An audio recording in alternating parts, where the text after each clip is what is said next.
오늘 우리에게 주시는 하나님의 말씀은 에베소서 5장 15절에서 21절까지 말씀입니다. 신약성경 315페이지 에베소서 5장 15절에서 21절까지 말씀, 저와 더불어 교독하겠습니다.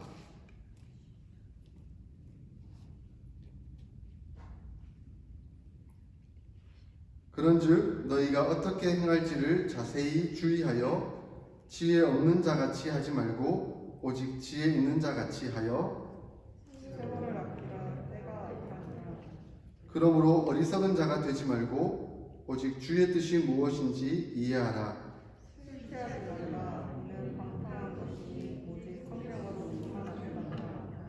시와 찬송과 신령한 노래들로 서로 화답하며 너희의 마음으로 주께 노래하며 찬송하며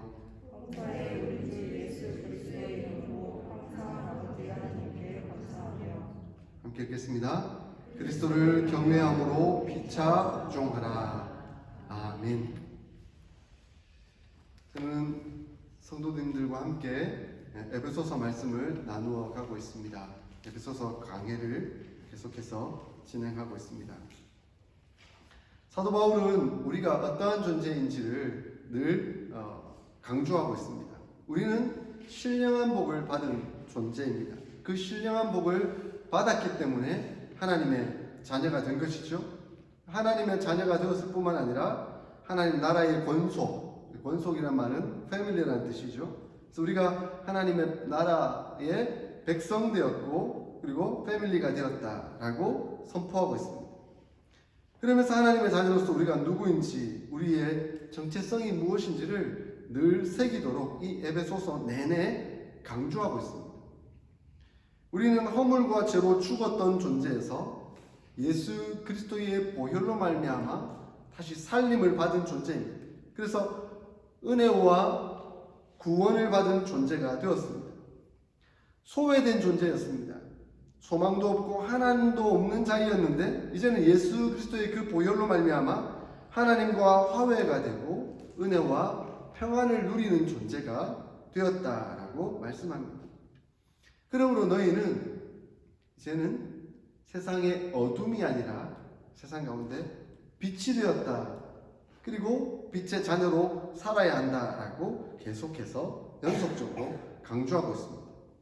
지난주 본문이 바로 우리가 빛된 존재였고 빛의 자녀로서 빛의 열매를 맺고 살아야 한다라는 말씀이었습니다.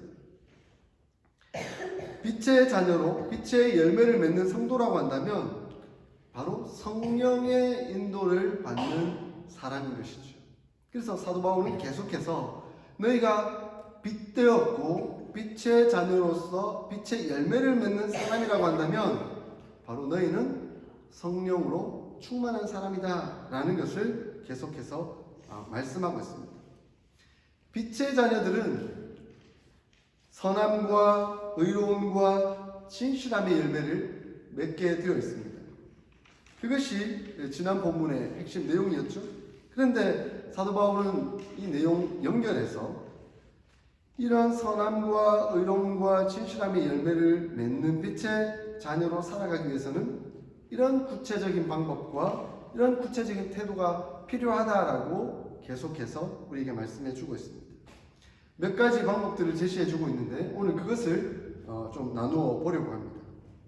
먼저는 지혜 있는 자같이 행동하라라는 것입니다. 우리 15절을 한번 같이 볼까요?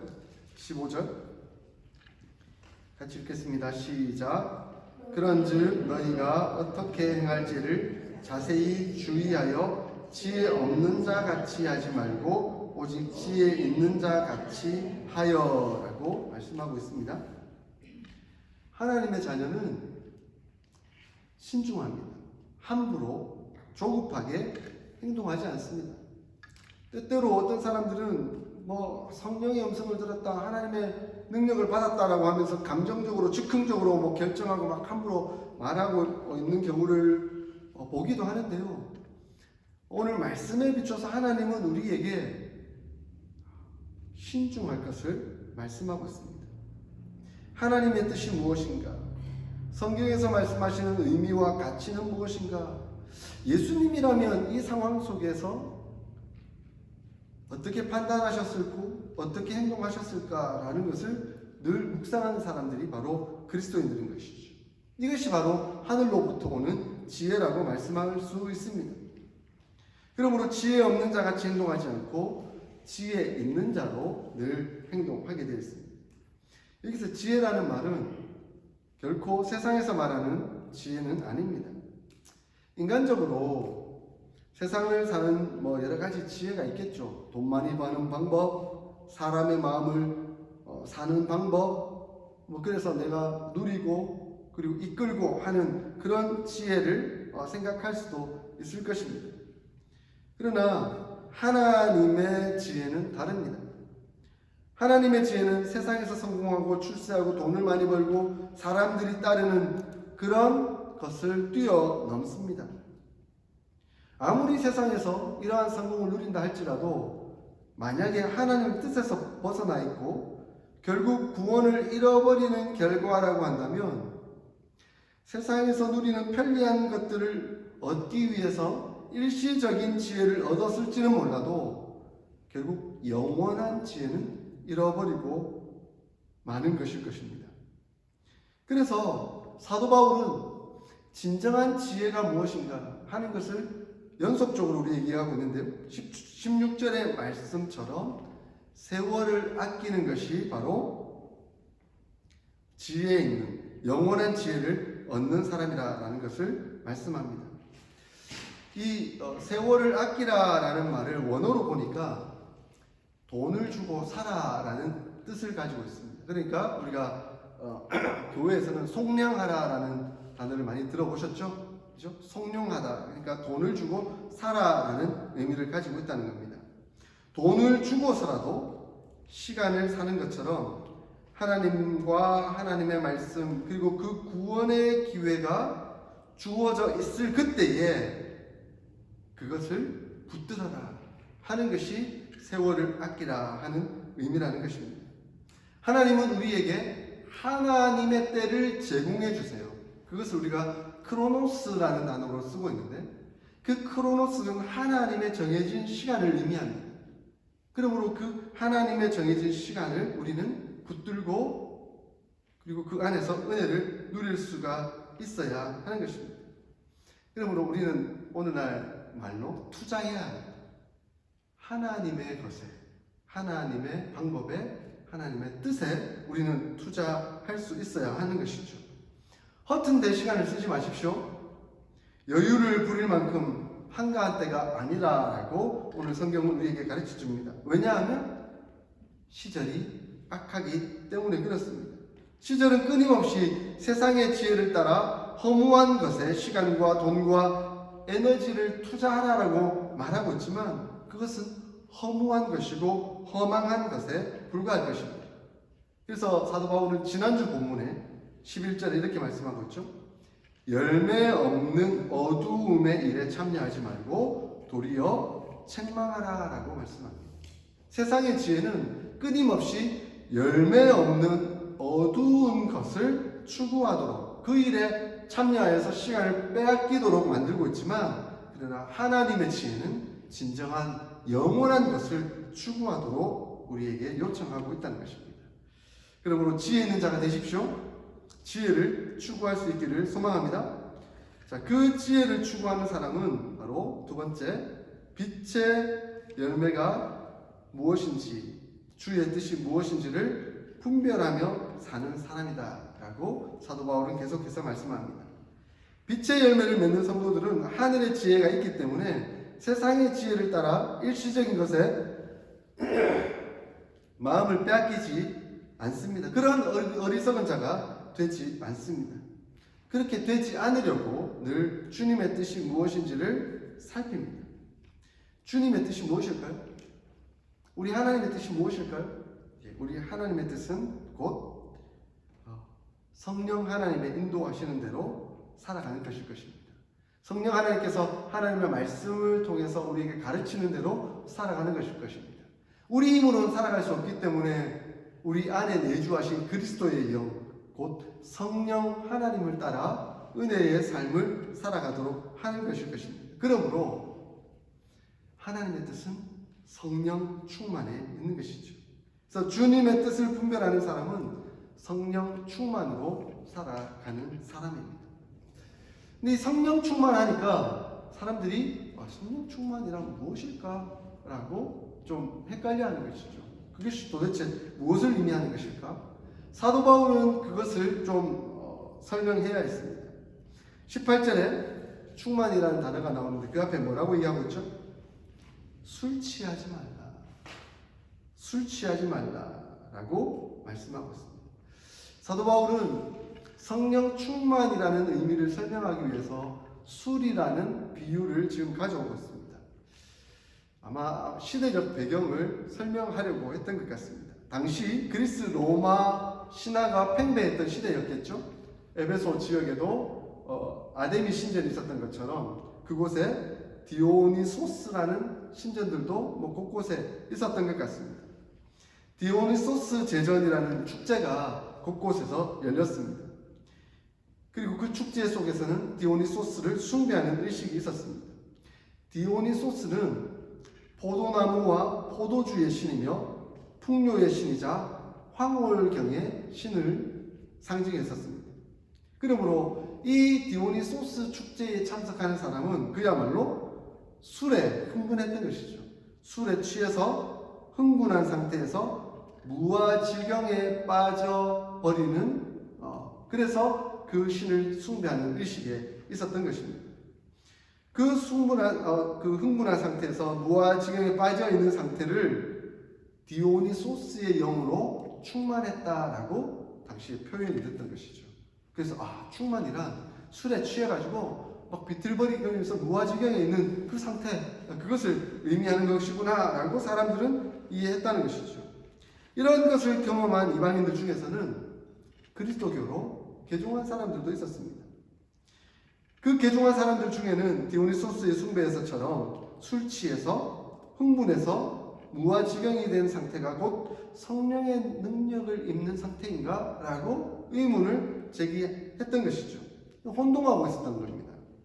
이런 상황 속에서 사도 바울은 성령의 충만이란 그 디오니소스로 충만한 것과는 완전 다른 것이다 라고 설명하려고 했던 것입니다. 그래서 술 취하지 말라. 이는 방탕한 것이니 오직 성령으로 충만함을 받으라 라고 말씀하고 있습니다. 여러분 술에 취해 충만한 것과 성령으로 충만한 것의 공통점과 차이점을 아세요? 많은 분들이 이것을 비교하고 좀 재밌게 설명을 해놓던데 공통점을 먼저 말씀드릴게요.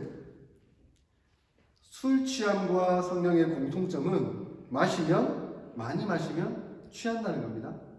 술도 많이 마시면 취하죠. 성령으로 충만하면 성령으로 취해 있는 것과 같은 것이죠. 또 공통점이 뭐냐면 취하면 용감해진다는 겁니다. 술에 취하면 사람이 용감해지죠. 하지 못하던 말들도 막 술에 취해 술의 힘으로 막 말하기 시작하고 그리고 무서울 것이 없는 것처럼 변하기도 합니다.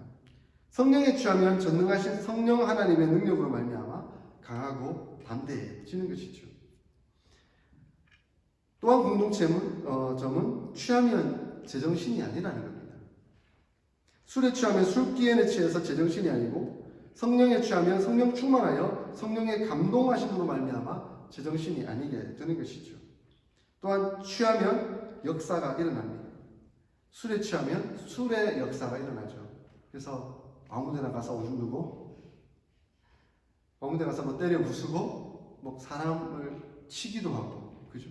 제가 중학교 3학년 때 교회 가는 길에 어떤 아저씨가 제 곁으로 오더니 제 뺨을 딱 때리는 거예요. 깜짝 놀랐어요. 그래서 깜짝 놀라서 어떻게 반응해야 하는지 보니까 아저씨가 술이 취해가지고 정신이 하나도 없으시더라고요. 괜히 지나가다가 그 술 마신 아저씨 곁에서 제가 뺨을 맞은 적이 있습니다.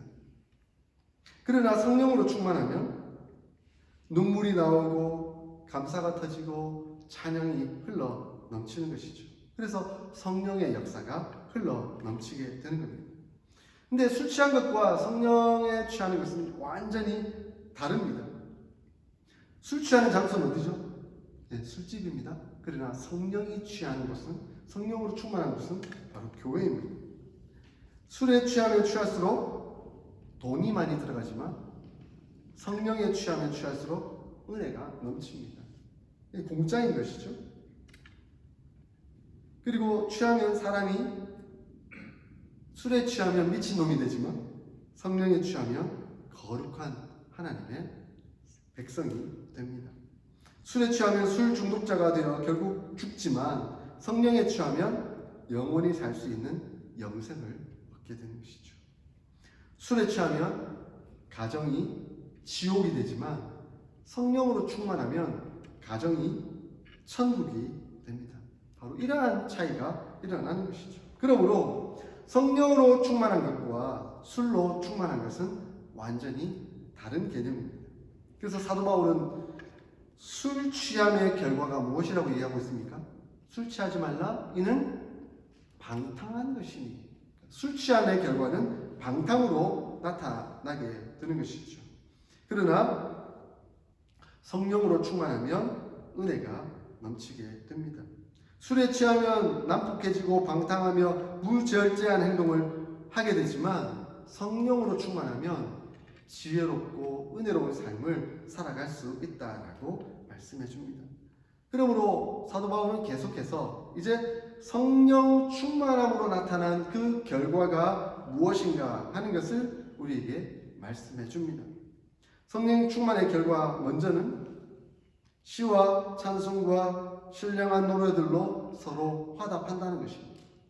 성도들 간에 서로 아름다운 영적 교제가 나타난다는 것이죠. 그래서 19절에 그것을 말씀하고 있습니다. 디오니소스 숭배의식에서 술에 취해 무아지경이 되었을 때 사람들은 의미 없는 소리를 질렀지만 성령 충만한 그리스도인들은 냉정하면서도 따뜻한 마음으로 서로를 위로하고 권면하면서 서로 찬송하고 화답하는 아름다운 모습을 보이게 된 것입니다. 또한 두 번째는 마음으로 주께 노래하며 찬양한다는 겁니다. 이것은 곧 하나님께 경배와 예배를 올려드리는 장면을 말씀하고 있는 것이죠. 성령으로 충만하면 서로에게 화답할 뿐만 아니라 이제는 그것을 넘어서서 주께 마음으로 노래하며 찬송하게 됩니다. 어떤 번역본을 보니까 마음으로라는 단어를 마음을 다하여라고 표현하고 있더라고요. 우리 마음과 뜻과 정성을 다해서 하나님 앞에 예배드리는 그 아름다운 모습을 말씀하고 있는 것이죠. 그래서 이것은 우리가 하나님 앞에서 진실성, 내면성을 보여주는 것이라고 말씀드릴 수 있습니다. 그러므로 서로 화답하고 교제하는 사람들과 함께 공동으로 하나님 앞에 예배, 경배를 올려드리게 되는 것입니다. 그리고 세 번째, 아주 중요한 내용인데요. 범사에 우리 주 예수 그리스도의 이름으로 아버지께 감사합니다. 성령 충만한 사람은 늘 감사가 넘치게 되어 있다라고 20절에 표현하고 있습니다. 여기서 범사라는 단어를 좀 주목해 보십시오. 범사라는 말은 항상, 언제나라는 뜻을 가지고 있지 않습니까? 그러니까 우리는 어떤 상황 속에서도, 어떤 환경 속에서도, 어떤 감정 속에서도 하나님께 감사할 수 있는 이유는 성령 하나님이 우리 안에 계시기 때문에, 우리가 하나님의 자녀이고 예수 그리스도로 말미암아 구원받았고 은혜를 누리고 있기 때문에 우리는 항상 감사할 수 있다라고 고백할 수 있는 것이죠. 예수님은 하나님 앞에 기도할 때 늘 감사를 먼저 표현하셨습니다. 하나님, 아버지 감사합니다. 왜냐하면 제가 아버지께 기도할 수 있고 그 아버지께서 내 기도를 들어주시기 때문입니다 라고 표현하고 있습니다. 우리도 동일합니다. 하나님이 우리의 아버지가 되어주시고 우리가 예수 그리스도의 이름으로 그 아버지, 전능하신 아버지 하나님께 기도할 수 있고 그 기도의 응답을 받아 능력을 체험할 수 있다는 것, 그것은 늘 감사 제목이지 않겠습니까? 그러므로 성령으로 충만하면 이 감사가 흘러 넘치게 되는 것입니다. 이유가 다른 데 있는 게 아닙니다. 돈을 많이 벌어서 감사하는 사람은 돈을 많이 못 벌면 감사가 없어지거든요. 지금 사람과의 관계가 좋아서 감사하는 사람은 그 관계가 좀 문제가 생기면 감사가 사라져버리고 불평불만이 일어나게 되어 있거든요. 그건 진정한 감사가 아닌 것이잖아요. 그런데 우리 하나님이 아버지가 되어주시고 우리 하나님은 언제나 기도를 들어주신다는 그것에 감사하고 있다면 때로는 내게 넉넉함이 있어서 그것이 축복되면 하나님 앞에 감사하지만 때로는 모자라서 하나님 저 모자라고 힘들어요 라고 그렇게 기도할 수 있는 것 자체가 감사가 되는 것이죠. 관계가 좋아서 하나님 참 좋습니다라고 감사하며 찬송을 올려드릴 수 있지만 때로는 관계가 파괴돼서 하나님 어렵고 힘들어요 참 눈물 나요 그렇게 기도하면서 하나님 앞에 나아갈 수 있다는 것도 감사의 제목이 되는 것이죠. 그러면서 감사는 딴 곳에 있는 것이 아니라 하나님께 있고 기도에 있다는 것을 우리에게 표현해 줍니다. 여러분 오늘 이번 주 목요일이 땡스기빙 데이죠. 그죠? 땡스기빙 데이를 우리 한국말로 그대로 번역하면 추수감사절이 아니라 감사드림 날 이 뜻이잖아요. 그죠? 그러니까 감사드림 날은 추수감사절 때만 드리는 게 아니라 날마다 드리는 거죠. 그래서 우리는 날마다 땡스기빙 데이가 되는 거예요. 되어야 되는 거죠. 우리의 삶 속에서는 날마다 땡스기빙 데이가 되어야 하는 것입니다. 지난 주간 논문 모임으로 학교에 방문했습니다. 이제 캐나다에서 오신 목사님은 묵을 곳이 없어서 호텔을 다 예약을 하셨더라고요. 그래서 렌트도 하시고 그래서 비용이 꽤 많이 드셨는데 저는 이제 아는 전도사님한테 좀 묵게 해달라 해가지고 그 집에서 3일 내내 묵었습니다. 근데 전사님이 자기 인생 고백을 하시더라고요. 저와 이제 교제할 수 있는 시간이 있으니까 제가 하나님께 참 감사가 됐어요 라고 고백을 하시는데 사실 상황을 보니까 감사될 만한 상황은 아니었던 거예요. 왜 그러냐라고 여쭤봤더니 지난 몇 개월 동안 너무 고통스러웠대요. 코로나에 걸리셔서 백신을 안 맞고 계셨는데 안 맞은 상황에서 코로나에 걸리니까 가슴이 너무 아파가지고 힘드니까 우리 학교에 그 코로나 대응팀에 전화를 했대요. 전화를 했더니 이제 부총장님을 중심으로 이렇게 대응팀이 있는데 그 전화를 했더니 이제 캠퍼스 폴리스를 보내주겠다라고 해서 이제 그 경찰이 온 거예요. 근데 경찰이 와서 보니까 이 전도사님이 거의 죽어가고 있는 거예요. 그러니까 폴리스가 지금 안 되겠다. 911을 부를 테니까 응급실로 가자. 근데 전도사님이 나는 학생이고 돈도 없고 지금 상황이 갈 수 있는 형편이 안 됩니다. 라고 했더니 그 학교랑 연락해가지고 어쨌든 학교에서 책임질 테니까 좀 빨리 가라고 지금 이 상태로 있으면 안 된다고 그렇게 얘기하셨다는 거예요. 그래서 이제 911을 타고 앰뷸런스를 타고 응급실에 갔다가 중환자실에 일주일 동안 입원해 계셨습니다. 그래서 막 호흡이 오고 막 힘들고 산소 호흡 끼고 막 이렇게 해서 일주일 만에 겨우 회복이 돼서 퇴원을 하셨는데 퇴원을 하고 나서 인생에 한탄이 오더랍니다. 내 인생 이게 뭐야? 이 전사님이 삼성에 오랫동안 근무하셨거든요. 그래서 삼성에 오랫동안 근무하고 차장까지 되니까 이제 차장직 올라가니까 연봉이 억대가 이제 되고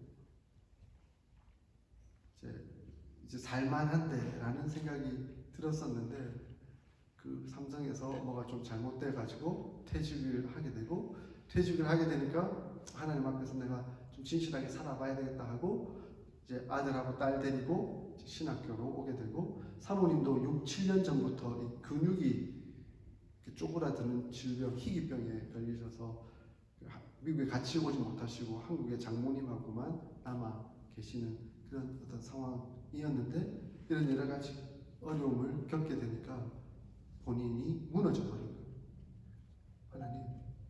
하나님 이게 뭡니까? 하나님 이게 뭡니까? 제가 하나님을 붙들고 하나님 은혜 가운데 산다고 애를 썼고 노력했고, 삼성에서도 참 믿는 자, 믿지 않는 자 같이 하지 않으려고 그렇게 애를 쓰고 최선을 다했는데, 술 안 마시고 기독교인 때처럼 그렇게 산다라고 살았던 게 이렇게 다 허물어져 버리는 겁니까? 그리고 내가 여기 와서 이렇게 죽을 고비를 넘겨야 하는 겁니까? 라고 이렇게 고백을 했다는 거예요. 그런데 회복하고 그 주일날 교회를 갔더니, 지난 주일날 어떤 외부 강사 목사님 오셔가지고 감사하십시오.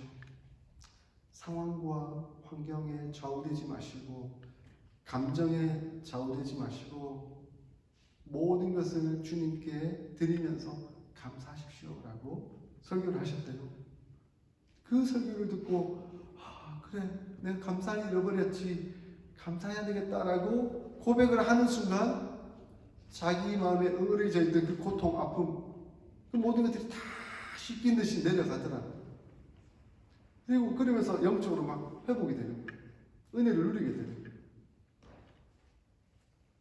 그렇게 고백을 하시더라고요. 감사가 이런 능력이 있다, 감사가 이런 축복이 있다, 그렇게 고백을 하시더라고요. 저도 그런 은혜를 함께 누리게 되더라고요. 그런 간증을 듣고 월요일에 화요일에 수업을 그 논문 수업을 갔는데, 그 전도사님이 이철이라는 목사님한테서 그런 은혜를 받았대요. 지난주에 설교를 그렇게 했는데, 또 들어오는데 이제 교수님이 이철 목사님 반갑습니다 이렇게 인사하시는 거예요. 그래서 제가 지난주에 어느 교회에서 설교하셨습니까? 그러니까 자기가 설교했대요. 그래서 목사님 지난주 그 전도사님이 설교를 듣고 큰 은혜를 누렸답니다. 그러니까 굉장히 좋아하시더라고요. 그러면서 그 설교 내용을 저에게도 좀 같이 공유해달라고 하면서 서로 교통하고 교제하고 은혜를 누릴 수 있는 그런 기회가 됐었습니다. 감사는 이런 축복, 이런 은혜, 이런 능력이 있습니다. 그러므로 감사해 보십시오. 그 감사는 찬송으로 이어지게 될 것입니다. 찬송해 보십시오. 그러면 하나님의 축복과 은혜가 더 흘러 넘치게 될 것입니다.